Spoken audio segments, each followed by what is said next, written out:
老大人看到墓牌，口中不断念一句话，目的就是要向祖先说明，马上就要进行挖墓仔移灵的作业。仁爱乡春阳部落准备进行公墓更新改善计划，嘛得到多数部落居民的支持甲赞同。我愿意取决就是让我的祖先可以好过，让他们通风，让他们住个好的房子。第一期工程就是要迁移现有一寡无主墓仔，甲部分有主的墓仔，才有空间方便后续的工作计划。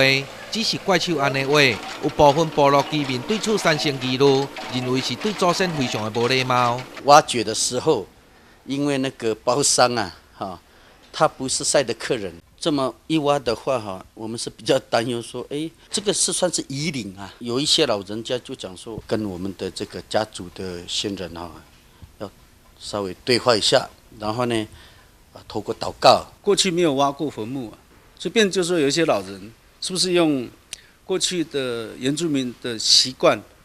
原住民的这方面的老人可以出面说话的一种我们所谓的挖雅，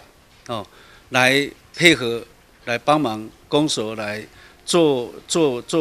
这件的工作。就因为如此，甲公所协调以后，才由部落长老出面来做足道的工作。其实伫执行过程，嘛曾经一度有居民挂出抗议布条质疑公墓更新作业内容，并无让部落居民完全清楚甲了解。我从来没有反对，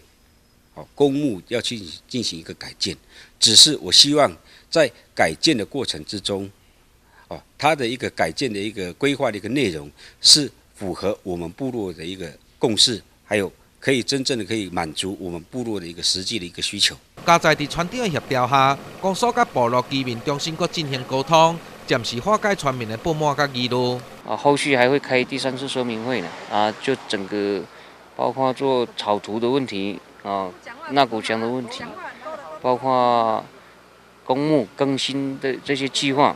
都会跟部落来去沟通，去让部落了解。原住民过去有祖先墓仔袂当侵犯的禁忌，但仁爱乡伫面临严重墓地不足的问题下。公墓更新计划嘛是不得不一定爱做。中正甲法治两村已经推动2年，嘛发生过几摆部落族人对计划无了解的抗议事件。公所表示，将进一步检讨甲地方沟通的作业方式，希望未来公墓更新计划袂阁出现居民因为无了解造成误会情形来发生。记者王兆成采访报道。